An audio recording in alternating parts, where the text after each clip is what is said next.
Chevron, muchos de ustedes lo conocerán, en febrero del año 2011, finalmente la Corte Provincial de Sucumbíos emite un fallo histórico, conocido como Lago Agrio. Esto fue sentenciando a pagar 9.5 millones de dólares por contaminar la Amazonía ecuatoriana en operaciones que se dieron entre 1964 y 1992. La Unión Nacional de Afectados por Texaco afirma que se desecharon más de 650,000 barriles de petróleo crudo y más de 16,000 millones de galones de aguas residuales en ríos y suelos de selva. Esta fue la demanda que se hizo por parte de las comunidades afectadas hacia Petroecuador, hacia Chevron, ganan este juicio, Chevron apela, pero la sentencia es ratificada en cortes nacionales, incluyendo incluso la Corte Nacional de Justicia, es decir, la máxima instancia. Este fallo, que se ratifica en el año 2018, constituye igual en un fallo histórico, dado que se reconoce el derecho de los pueblos indígenas y campesinos que fueron violentados por esta empresa. Sin lugar a dudas, la justicia ecuatoriana hace su trabajo. Sin embargo, en el año 2009, la empresa recurre a un sistema de arbitraje de diferencias inversor-Estado y demanda al Ecuador ante la Corte Permanente de Arbitraje de La Haya, alegando que se violó el Tratado Bilateral de Inversiones que había firmado Ecuador y Estados Unidos. En este caso también hay que decirlo que se denunció, bueno, se puso en conocimiento que Chevron llevaba más de 2,000 abogados en este caso, de más de 60 firmas legales, y además habían invertido más de 2.500 millones de dólares en todo este proceso de arbitraje internacional. ¿Qué nos dice el caso Chevron Texaco? Nos dice al menos dos cosas. La primera es que estos sistemas de arbitraje internacional, por un lado, desconocen a los juzgados nacionales, desconocen la justicia nacional, que en el caso, 2 minutos y me faltan los 3 ditos, voy a correr. Desconoce la justicia nacional y al mismo tiempo también ignoran los desastres ecológicos, las enfermedades y la muerte que pueden provocar las actividades extractivas. Este caso, como les digo, fue emblemático para el país, y el poder trasladarlo hacia las redes sociales a través de activistas por los derechos de la naturaleza, activistas ambientales, fue fundamental, como les digo, no solamente para hacer memoria de lo que significaría para el país volver a un sistema de arbitraje internacional, sino también cuáles serían las consecuencias para el medio ambiente.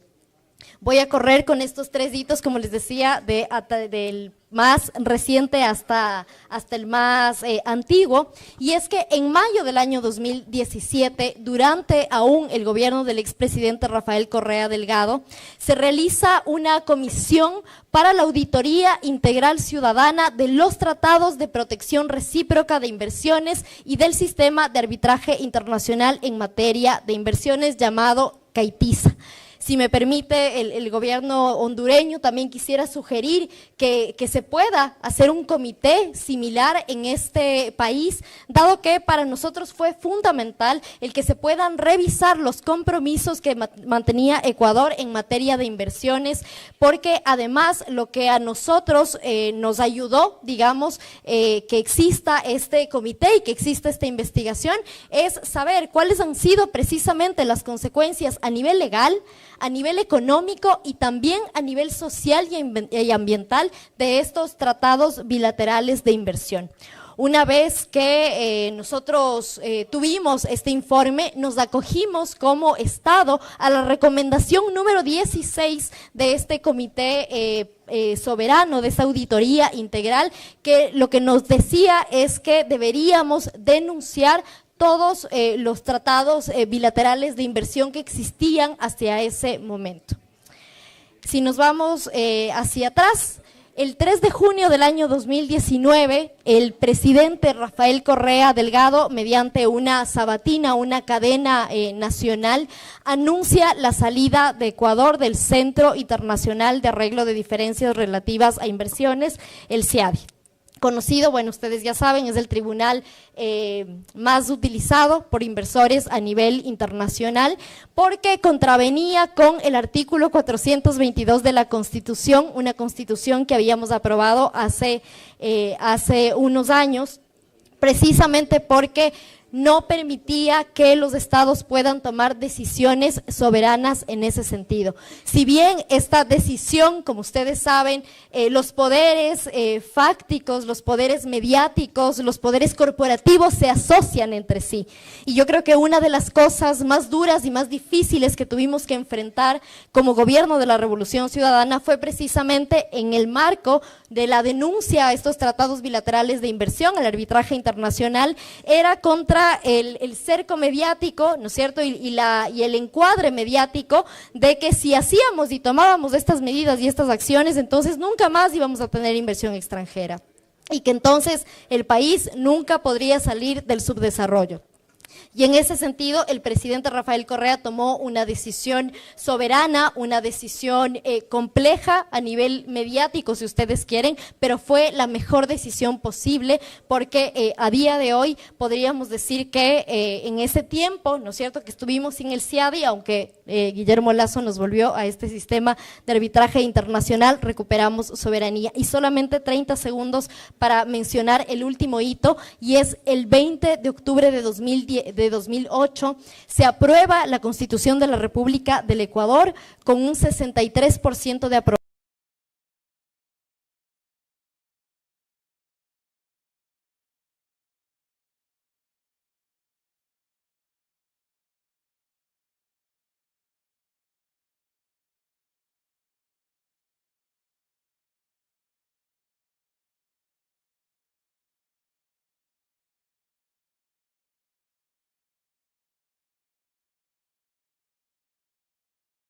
El primer hito de soberanía, el primer hito de devolverle al país su condición democrática después de una década al menos o dos, los años 90, los años 2000, que no solo en Ecuador, sino que en la región significaron los años más duros, más cruentos, más antidemocráticos, más neoliberales, en los cuales literalmente vendieron, hipotecaron el futuro de las generaciones presentes, de las generaciones futuras, como decía el compañero, entregando nuestros mejores años, nuestras mejores economías a digamos, a esos intereses transnacionales, y en ese sentido la Constitución del 2008, el artículo 422, dio paso a que exista un ecosistema, como les decía al inicio, no solo de voluntad política como la voluntad que ahora mismo está teniendo el gobierno hondureño, sino también gracias a la lucha de las organizaciones sociales, entre ellas, y aprovecho para saludar a los afectados y afectadas por las comunidades campesinas, indígenas de Chevron, que han seguido en la lucha, que gracias a ellas también y a esa memoria ratificamos ese compromiso y le dijimos no hace poquito al arbitraje internacional en Ecuador. Muchísimas gracias.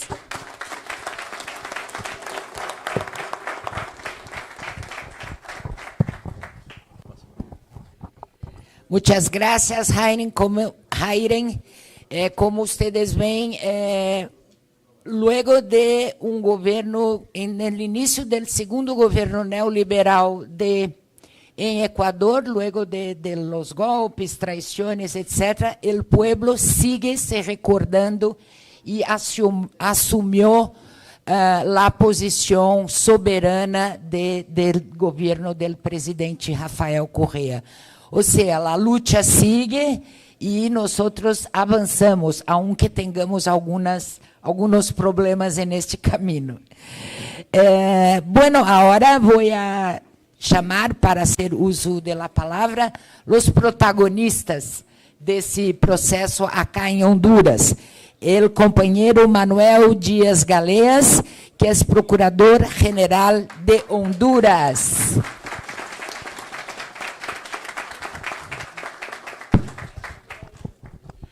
Buenas tardes a todos y a todas las presentes.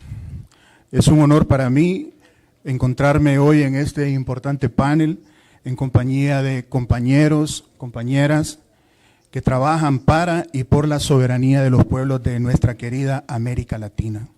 Quiero saludar de manera especial al ministro de Finanzas, Marlon Ochoa, que se sumó aquí al y nos está acompañando. También al diputado Marco Elío Girón, los saludo. Toda nación, en el transcurso de su conformación política como Estado, apela a la voluntad para definir su voz entre las demás naciones, sus acciones en defensa de sus ideales colectivos y su elección de cómo definir tal defensa.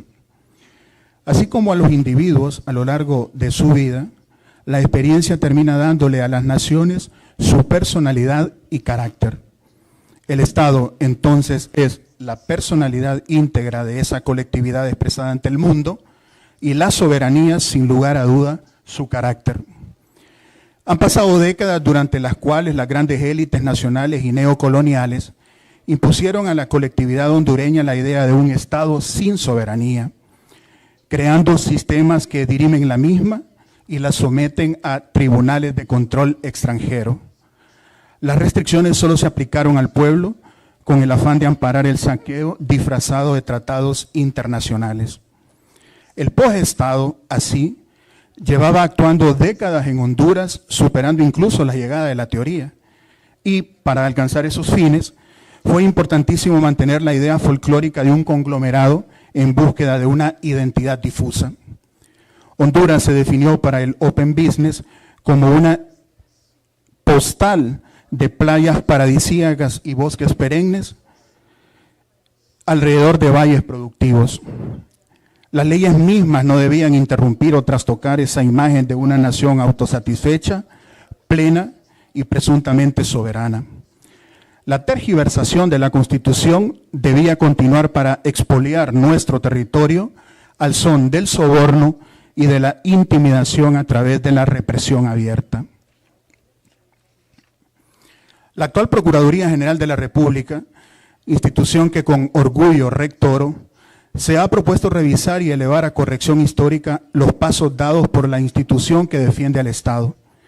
Y por fin, la institución adquiere la personalidad activa de defensora de los recursos soberanos del Estado, dentro del territorio como fuera de él, reafirmando así la visión de la presidenta Iris Xiomara Castro Sarmiento de cimentar soberanía a todo nivel, aplicando la ley y desenredándola de la manipulación e interpretaciones de quienes la han instrumentalizado en beneficio únicamente de lo privado.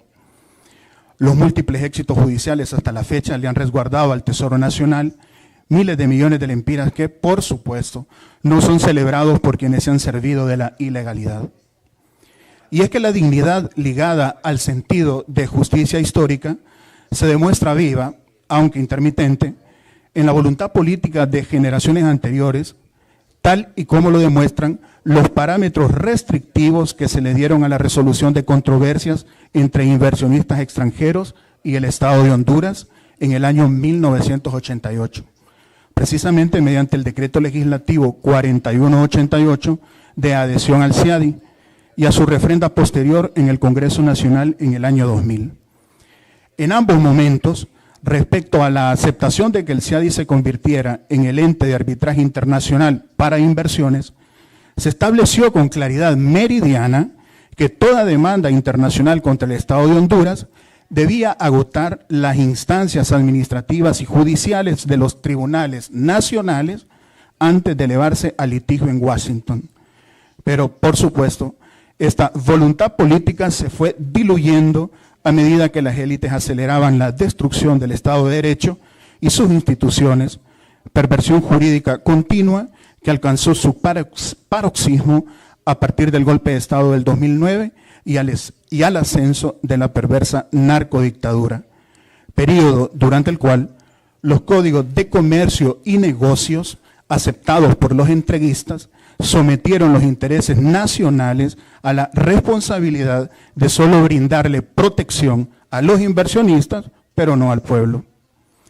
Es en este punto que, antecediendo a una lluvia de demandas arbitrales ante el CIADI, desconociendo el centro, la declaración soberana hecha por Honduras como una condición de consentimiento y convirtiéndose el centro en un instrumento extorsivo de los grandes capitales nacionales e internacionales, el Estado de Honduras, a través de nuestra digna Cancillería y bajo la instrucción de la presidenta constitucional Iris Xiomara Castro Sarmiento, decide denunciar el 24 de febrero del presente año el convenio que le dio vida al CIADI, dejando por tanto de ser parte de ese centro de solución de controversias. La denuncia del convenio CIADI es una decisión responsable y plenamente soberana, legal y jurídicamente indiscutida, apegada de manera irrestricta al mandato de defensa de los intereses sagrados del pueblo hondureño y del Estado de Honduras. Todo reclamo de inversión internacional que se haga o que se le haga al Estado, de ahora en adelante debe, como requisito sine qua non, asumir las condiciones del consentimiento establecidas sin ventajas arbitrarias y oportunistas que en definitiva buscan evitar que nuestro gobierno tome decisiones soberanas en el marco de sus políticas públicas para avanzar el desarrollo de nuestro pueblo con libertad y autodeterminación. Atrás quedó la reciente época del caos jurídico, en donde se permitía que a través de leguleyadas saquearan los recursos de todos y todas. No debe quedar la menor duda que este es el carácter responsable del nuevo Estado de Honduras y su gobierno bajo las premisas del rescate de lo público. Y en definitiva, esta es la misión que desde el gobierno de la presidenta Castro y desde la Procuraduría General de la República mantendremos garantizando toda la seguridad jurídica ya establecida por nuestra Constitución. Es una falacia sostener que a través de la denuncia del CIADI no habrá más protección jurídica para los inversionistas y que estos ya no tendrán a dónde acudir para resolver sus controversias. Nada más alejado de la realidad, ya que el Estado ofrece todas las instancias en sus tribunales nacionales y también puede abrir la posibilidad de acudir a centros de arbitraje alternativos al CIADI bajo las reglas de arbitraje de las Naciones Unidas, CENUDMI, generando la seguridad jurídica que los inversionistas requieren. Honduras ha sido consistente y profundamente coherente en sus acciones. Es y será siempre un Estado responsable y comprometido con la generación y atracción de la inversión, pero bajo reglas del juego claras, respetuosa de nuestra soberanía. En la misma lógica soberanista que confirma lo supraafirmado, Honduras ha demostrado que puede llegar a consensos sobre mecanismos de solución de controversias adecuados desde una posición de defensa donde nuestra soberanía no se vulnera ni se pone a discusión bajo instrumentos propios del neoliberalismo a destajo. Todo lo anterior es, con seguridad, la vivencia de las naciones latinoamericanas que, sometidas a tratados de libre comercio o de inversión, se ven privadas de adoptar políticas públicas de desarrollo a favor de sus poblaciones, obligándose a someterse a tribunales con sede en el extranjero, creados para defender intereses neocoloniales disfrazados de buena intención y bajo el poco definido manto de una inversión que, si se le permite, como se lo permitieron los entreguistas aquí en Honduras, es capaz de pretender constituir el imposible de un Estado dentro del Estado, comerciar en los mercados de capitales nuestro territorio, atentar contra nuestra forma de gobierno y llevarse de encuentro la propia concepción del Estado que los hondureños tenemos.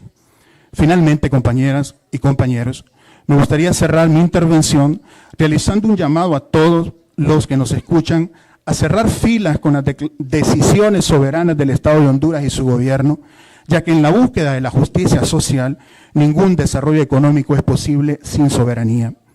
Tengan ustedes la plena certeza que desde la Procuraduría General de la República se trabaja con decisión y convicción para salvaguardar y defender los más altos intereses del Estado y del pueblo hondureño ante las amenazas de los filibusteros del siglo XXI. La responsabilidad para concretar lo justo nos orienta en la protección de los intereses de la nación, asumidos con firmeza, transparencia y respeto soberano en el marco de los principios rectores del derecho nacional y del derecho internacional. Muchas gracias a todos y a todas.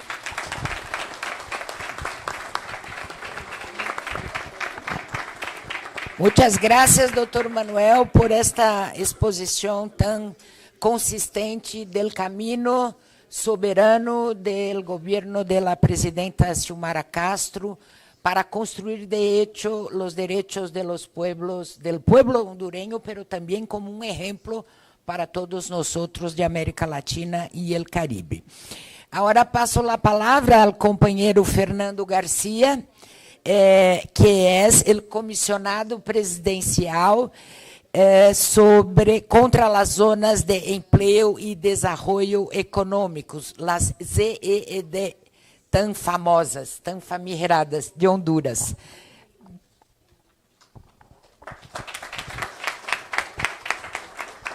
Muy buenas tardes a todas y todos.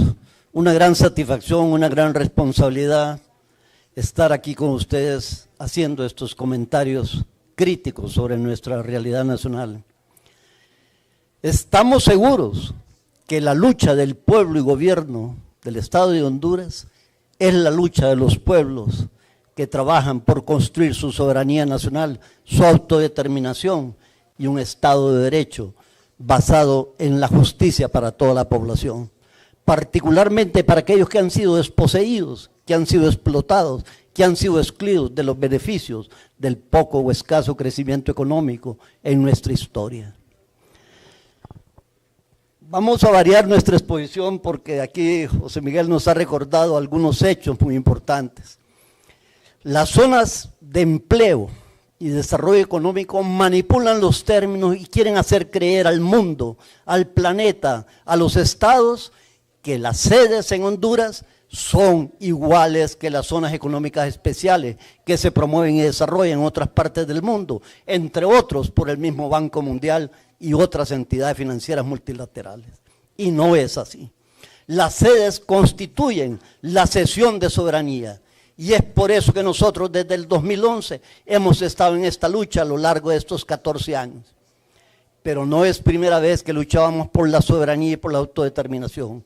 Lo habíamos hecho en el pasado cuando en 1975, en la Organización de Estados Americanos, en junio, nos oponíamos de frente, contundentemente y de manera firme a la creación de una patente americana que significaba subordinar todas nuestras posibilidades de creatividad, de imaginación de los pueblos latinoamericanos a una patente de los Estados Unidos de América. El embajador de Estados Unidos en aquella época era Joseph John Hova, que había sido embajador acá. Y lógicamente se molestó muchísimo con este servidor de los pueblos por habernos opuesto. En aquel momento la delegación de Chile, la delegación de México y la delegación de Costa Rica y de Uruguay hicimos un frente común para oponernos y aquellas decisiones no pudieron avanzar. Pero allí mismo, penosamente, tuvimos que denunciar también el trancazo, el primer intento de golpe al Estado chileno, al pueblo chileno y al gobierno de Salvador Allende. Nos pronunciamos en aquella reunión, fue un fracaso total y lógicamente el embajador Hova sumamente molesto. Pero posteriormente, en 1995, siendo titular del Ministerio de Economía, Industria, Comercio y Turismo, en la Organización Mundial de Comercio, que todavía se podía, ganamos 2 paneles internacionales, mejor dicho 3, 2 en materia textil contra el gobierno de Estados Unidos y 2 contra la Unión Europea en materia de exportación de banano, de cuotas de exportación de banano.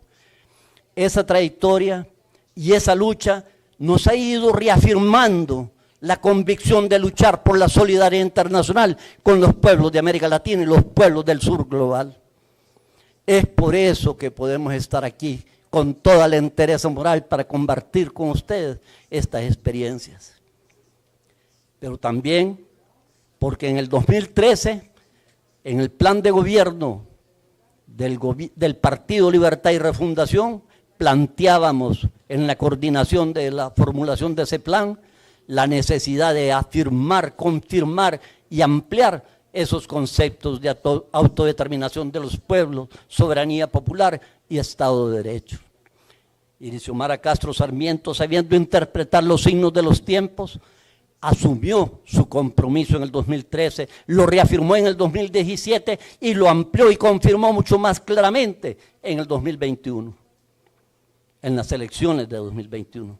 Y es por eso que el 21 de abril, nada más que 2 años antes, en el 2022, en el Congreso Nacional de la República de Honduras, tuvimos la oportunidad y el honor de representar al Poder Ejecutivo para hacer el planteamiento de la necesidad imperiosa de derogar la reforma constitucional que incluía dentro de ese texto 3 artículos con la aberrante figura de las zonas de empleo y desarrollo económico y la cesión de soberanía.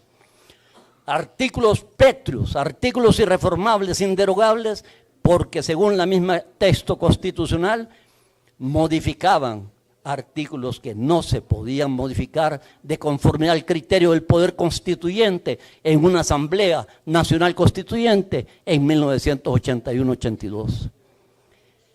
Y allí, en el Congreso Nacional, en el Pleno del Congreso, por consenso general de todos los diputados y diputadas, se logró la derogación de la reforma constitucional y la derogación de toda la legislación secundaria.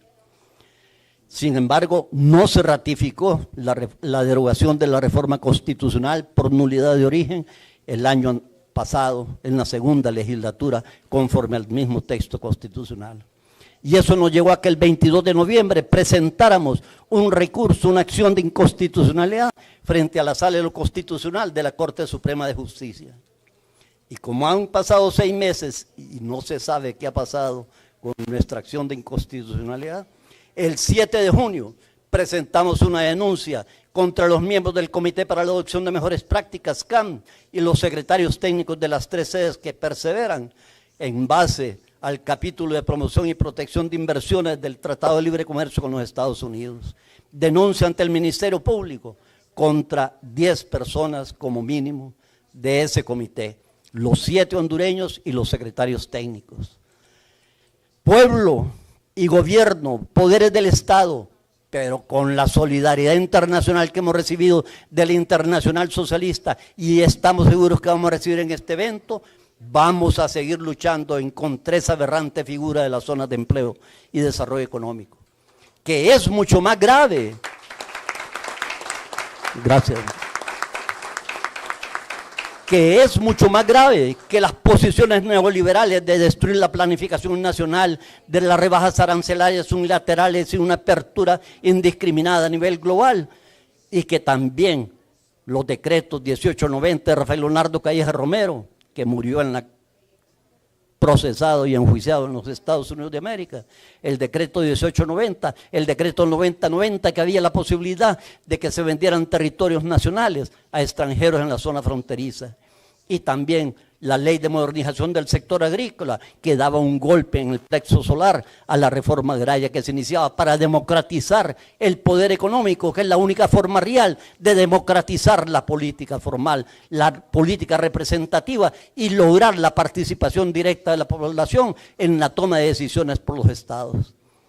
Esas sedes que violentan la Constitución, violentan también tratados internacionales y convenios internacionales, y posiblemente violentan hasta sentencias internacionales de la Corte Internacional de Justicia de La Haya. Y ya no digamos en áreas temáticas específicas como los derechos humanos, el medio ambiente o el convenio 169 de la Organización Internacional del Trabajo, la OIT, y de múltiples resoluciones y declaraciones de las Naciones Unidas y de otras instancias internacionales a las cuales se ha comprometido el Estado de Honduras a respetar y a utilizar. Pero esos poderes económicos transnacionales que expresan los libertarios van más allá. A ellos no les interesa la utilidad, la ganancia, ni aún el monto de los 10.700 millones que están planteando en 2 renglones o 3 renglones en el juicio arbitral que quieren lograr en el CIADI. No, ellos lo que quieren es territorio. Ellos quieren construir las ciudades modelo, las ciudades privadas, las ciudades autónomas, estados dentro de otros estados, porque su tesis fundamental es que el Estado en su configuración actual no debe de existir y que por consiguiente deben ocupar cabezas de playa, cabezas de puente, y de ahí expandirse a todo el territorio nacional, utilizando a testaferros, usando caballos de Troya, o como diría Gunder Frank, lumpenburguesías que abandonaron por completo su criterio de modelo de desarrollo nacional autónomo. Pero además, queremos demostrarles cómo no hay transparencia, ni lo hubo en los 12 años de la narcodictadura, ni lo hay en las empresas o supuestos inversionistas en las zonas de empleo y desarrollo económico. Agradecería al compañero que me sostuviera el micrófono en estos segundos que me quedan. Esta es la transparencia de los empresarios de la sede próspera. Aquí la pueden ver ustedes.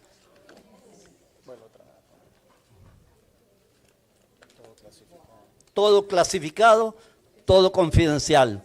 Soy amante de la naturaleza, del medio ambiente, pero esto lo tuvimos que imprimir para que quedara la evidencia, la prueba concreta de esa falta de transparencia, esa oscuridad. Y lógicamente eso también se dio en el gobierno con la ley de clasificación de documentos públicos. Por eso, en estos últimos segundos, permítanme recordar una carta de posiblemente marzo de 1967 a la Tricontinental en La Habana, Cuba. Es la hora de temperar las discrepancias y ponerlo todo al servicio de la lucha. Y quienes primero lo hagamos, tendremos el reconocimiento de los pueblos.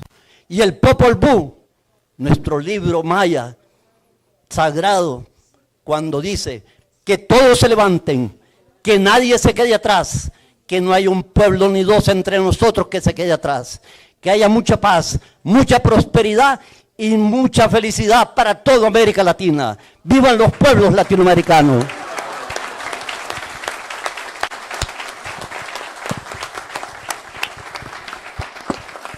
Muchas gracias, profesor Fernando García, por esta verdadera clase magistral de la lucha contra los aspectos del neoliberalismo, del ultraneoliberalismo que tanto daña a nuestros pueblos, por medio de las EEDs y otros mecanismos.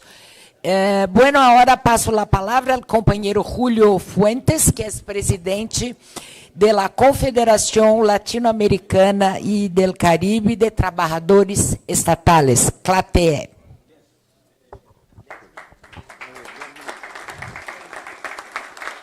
Bueno, buenas tardes, compañeras, compañeros. Con el permiso de ustedes, voy a dar lectura a mi posición, a la posición de nuestra confederación. En primer lugar, queremos agradecer al gobierno de Honduras, a las organizaciones populares que han convocantes de la CELAC Social por esta invitación. También agradecer al coordinador de la Plataforma América Latina y Caribe, Mejor Sin TLC, Esteban Silva, por sus gestiones para el desarrollo de esta actividad. Estamos hoy reunidos a 15 años del golpe de Estado que desalojó por la fuerza al expresidente Manuel Zelaya del gobierno. Un golpe que en su momento vivimos con mucha preocupación en el continente, sobre todo porque tuvo el apoyo decidido de los Estados Unidos. El gobierno norteamericano no solo no expresó su repudio, sino que apoyó a los golpistas y les dio cobertura para celebrar nuevas elecciones ilegítimas y bajo proscripción. Pero además fue un golpe que preocupó mucho porque implicó la intervención de las Fuerzas Armadas para interrumpir el orden institucional, algo que creíamos había quedado en el pasado y traemos a la memoria lo ayer ocurrido en Bolivia. Hoy estamos aquí porque al final triunfó la democracia, triunfó la resistencia hondureña y triunfó la voluntad popular. Pero las aventuras golpistas de las derechas y sus socios en Estados Unidos no son gratuitas. Se pagan caro cuando los gobiernos que se proponen honrar el mandato popular tienen que desandar los desmanes que hicieron aquellos que gobernaron en favor de las corporaciones y de su propio interés personal. Y eso es lo que está viviendo el gobierno de la presidenta Xiomara Castro con la denuncia ante el CIADI de la empresa Próspera y su millonaria demanda, una situación frente a la cual las organizaciones populares y políticas de América Latina nos hemos pronunciado. Creo que la mayoría de los países de la región tenemos alguna experiencia pasada o presente de conflictos ante el CIADI y de demandas multimillonarias y extorsivas hacia nuestros estados. Lo más vergonzoso es que esas demandas que los estados que son llevados a los tribunales arbitrales, como el CIADI, son acusados de afectar las ganancias empresarias cuando imponen regulaciones en favor de los derechos de las y los ciudadanos. Hoy resultan emblemáticos casos como el de Philip Morris contra Uruguay, cuando la tabacalera transnacional denunció las medidas del gobierno uruguayo para advertir sobre los riesgos del consumo del tabaco. O en el caso de Betchel contra Bolivia, por revertir la privatización del agua de Cochabamba, y donde la empresa pretendía el absurdo de exigir licencias a quienes recolectaran agua de lluvia. Y en cada uno de nuestros países debemos tener perfectamente casos. Pero no es menos escandalosa la situación de Honduras, que enfrenta una demanda por su decisión soberana de revertir el régimen inconstitucional de las sedes, que prácticamente convertía a amplias áreas de su territorio en zonas de excepción donde las corporaciones aplicaban su propia ley. Con estos antecedentes, el CIADI y el Sistema de Protección de Inversiones muestran su cara más perversa y nos llevan a pensar, a reflexionar y a establecer aprendizajes sobre estas experiencias en relación con la inversión extranjera directa. ¿Para qué queremos las inversiones? ¿En qué términos queremos fomentar esas inversiones? ¿Para beneficiar a quiénes? ¿Tenemos el derecho soberano de poner condiciones a quienes les abrimos las puertas para invertir en nuestros países?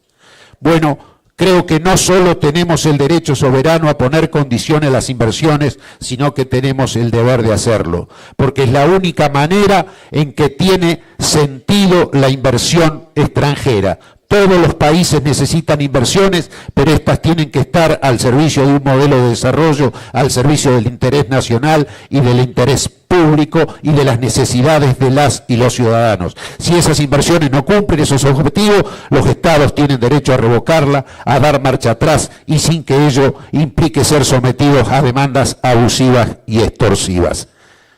Yo, para finalizar, quiero recordar solo una cosa y comentarles a los presentes. En mi país, en la República Argentina, se celebra el Día de la Soberanía Nacional, es un feriado nacional y es el 20 de noviembre. Y esta fecha tiene que ver con una batalla que libramos contra una flota anglo-francesa hace ya 200 años, la batalla de la Vuelta de Obligado.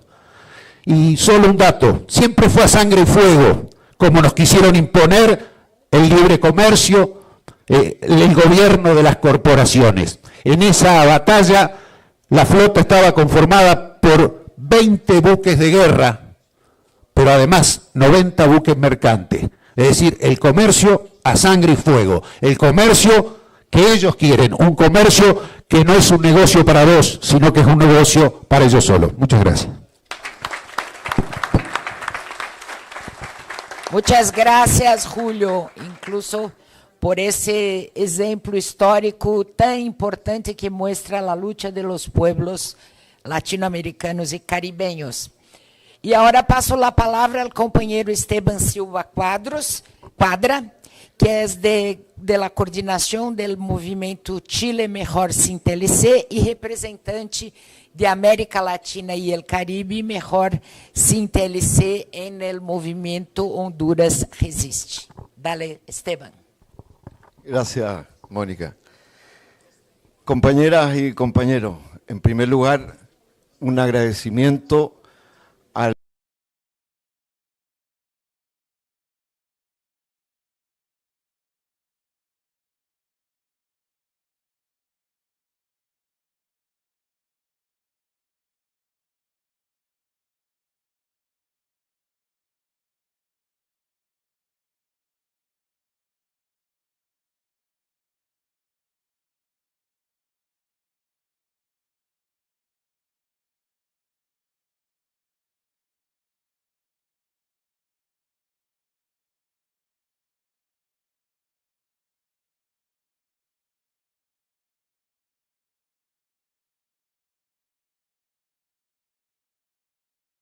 este foro, por este espacio tan importante, porque detrás de la decisión con coraje, soberana, del gobierno de la presidenta Xiomara Castro respecto del CIADI para defender, como aquí bien han señalado el compañero procurador y el compañero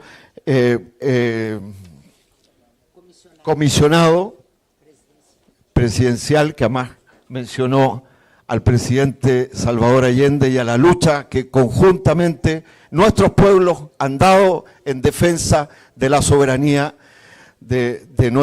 económica de nuestros países. Quiero, por eso, lo primero, antes de dar lectura, para no extenderme a nuestra participación y comentario respecto de este importante tema, quería saludar y agradecer. Quiero también saludar, porque este es un tema, la lucha contra el poder corporativo, contra las transnacionales imperialistas que cercenan la soberanía económica de los pueblos. Es una lucha de los pueblos del tercer mundo, como lo llamábamos entonces. Aquí se mencionó la tricontinental. Es una lucha de los pueblos de América Latina y el Caribe y los pueblos del sur global. Aquí nos acompañan también, y quería mencionarlos y saludarlos, pueblos de África que están en esta misma lucha, que son parte de esta construcción de un nuevo orden multilateral más justo. Quiero saludar la presencia del embajador Moktefi de Argelia, embajador en Honduras, concurrente en Honduras, con nosotros y con nosotras, la presencia del embajador Mohamed Ali de la República Árabe Saharaui Democrática, un pueblo que sigue luchando por su autodeterminación e independencia, y de todas y todos los que están acá. La coordinación de América Latina Mejor sin TLC es una plataforma de organizaciones sindicales, sociales y populares desde México hasta Argentina. Junto con ella también hay redes, entre las cuales está mi compañero aquí, presidente de la CLATE, Latindad, por mencionar algunas, y las sindicatos y sindicatos de la Internacional de Servicios Públicos, entre otros, entre los cuales quiero contarles que ayer hemos constituido, ya teníamos una relación previa, Honduras Mejor sin Tratados de Libre Comercio, entre los cuales están la Asociación de Funcionarios Públicos de Honduras, la Federación Unitaria de Trabajadoras y Trabajadores de la Salud, junto a otras organizaciones. ¿Por qué pongo este contexto para referirme a este tema tan importante? Porque esta decisión soberana es fruto de la resistencia de los pueblos, la propia resistencia que tiene origen en lo que estamos conmemorando, los 15 años frente a un golpe, y la resistencia del pueblo hondureño que lo llevó nuevamente a la presidencia con la primera mujer socialista y la primera mujer presidenta de Honduras a tomar una decisión de esta naturaleza. El origen es la resistencia, el origen es al mismo tiempo la organización y la movilización de los pueblos. Nuestras organizaciones hemos trabajado adversando los tratados de libre comercio que cercenan nuestra soberanía, tratados bilaterales de inversión y estos temas de resolución de controversia. Entonces, Honduras tiene, como sabemos, vigentes 8 tratados bilaterales de inversión y 12 tratados de libre comercio, que incluyen la protección de inversiones, que es el tema central, finalmente, que debemos enfrentar desde el punto de vista de la defensa y proyección de soberanía productiva y económica soberana. Tanto los tratados bilaterales de inversión como las disposiciones de dichos capítulos de inversión de los tratados de libre comercio han sido utilizados por los inversores extranjeros para demandar a Honduras, aunque con una fuerte preferencia en el uso de los tratados de libre comercio. Las demandas, solo en el 2023, Honduras recibió, como sabemos, 9 demandas, siendo así el segundo país más demandado de América Latina ante tribunales de arbitrajes en ese año, superando solamente a México. De las 14 demandas de ISDS recibidas por Honduras hasta la fecha, 7 fueron en base a los tratados que incluyen la protección de inversiones, 5 en base a contratos entre el Estado e inversiones extranjeros y 2 en base a su ley de promoción y protección de inversiones del 2011. Casi la totalidad de las demandas contra Honduras fueron registradas en el Centro Internacional de Arreglo de Diferencias relativas a las inversiones CIADI del Banco Mundial. La mayoría de las demandas contra Honduras fueron presentadas por inversores de Estados Unidos. Le siguen inversores europeos y latinoamericanos con 5 demandas por continente. Lo que refiere a este panel y debate es cuáles son también, junto con el respaldo que venimos a dar acá, social y político del continente, a la decisión soberana del gobierno de la presidenta Xiomara Castro, es también que podamos compartir reflexiones a partir de nuestras luchas y reflexiones sobre cómo podemos transformar y revisar este sistema de protección de las inversiones, que en definitiva las inversiones extranjeras con lógicas neocoloniales o del capital internacional. Existen efectivamente numerosas estrategias que los estados pueden seguir para salir de los tratados de protección de las inversiones y del mecanismo ISDS. Y muchos gobiernos ya están siguiendo este camino. Por ejemplo, voy a hacerlo más breve y después les voy a entregar este aporte que hemos preparado colectivamente desde América Latina y el Caribe Mejor Sin TLC a las compañeras y los compañeros representantes. 1, es posible establecer una comisión de auditoría integral sobre los tratados de inversión y el sistema de arbitraje, tal como aquí se ha referido la compañera diputada asambleísta del Ecuador. En el 2013, por ejemplo, el gobierno ecuatoriano encomendó la creación de una comisión de auditoría integral sobre los tratados de inversión y el sistema de arbitraje del Ecuador. Esta comisión estuvo conformada por expertos, pero con la participación de la sociedad civil, y generó avances importantes y conclusiones contundentes que empujaron justamente la decisión del gobierno de terminar con los 16 tratados bilaterales de inversión que quedaban vigentes en el Ecuador. Una comisión, voy a tener que terminar, voy a ir más rápido, de auditoría entonces es imprescindible, entre otros motivos, por muchas razones que no alcanzaremos a desarrollar. 2, terminar con los TDI como lo hicieron Bolivia, Ecuador, India y Sudáfrica, entre otros. 3, desarrollar su propio modelo de tratados de inversión, como lo han hecho países que son miembros del BRICS, uno latinoamericano que dirige el presidente hoy día, Luis Ignacio Lula da Silva, como el Brasil, y la India. Como no voy a alcanzar a desarrollar y a leer el texto, quisiera terminar desde ese punto de vista, que a partir de nuestra experiencia y a partir de nuestras reflexiones, creemos que hay algunas líneas importantes que quisiéramos hacer con fraternidad como recomendaciones ante esta mesa para el debate. Recomendaciones para un futuro sin ICDS. 1. No firmar nuevos tratados con cláusulas de protección de inversiones. 2. Promover el uso de la justicia nacional para la resolución de disputas entre inversionistas y estados. 3. Realizar una auditoría integral y ciudadana de todos los tratados de protección de inversiones y sus impactos económicos, sociales y ambientales. 4. Suspender la posibilidad de que los inversores utilicen el mecanismo inversionista Estado ICDS mientras dure la auditoría y tomar los pasos necesarios una vez que concluya. 6. Exigir a las contrapartes con las que están vigentes los tratados de libre comercio con protección de inversiones la exclusión de ICDS de los tratados y la reducción sustantiva de los derechos de los inversores incluidos en los capítulos de inversión de dichos tratados.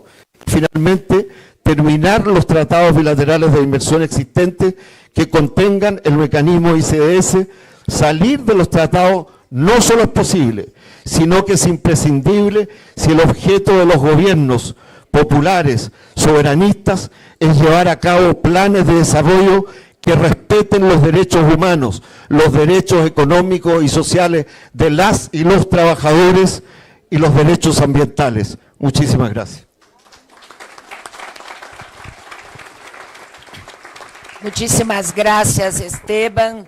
Yo creo que este panel, además de poner luz a essa experiência concreta de luta e de vitórias do governo da presidenta Xiomara Castro, nos ha proporcionado muitas reflexões, muitas pistas, como decimos em português, muitas ideias para seguir adelante em la luta por la soberania de nuestras naciones e de nuestros pueblos.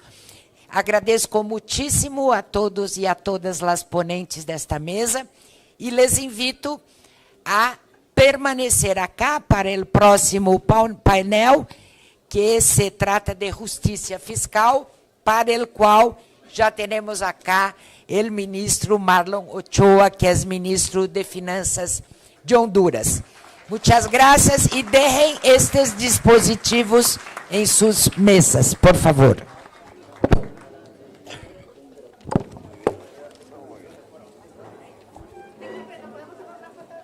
Sí, saquemos una foto con él. Sí, sí.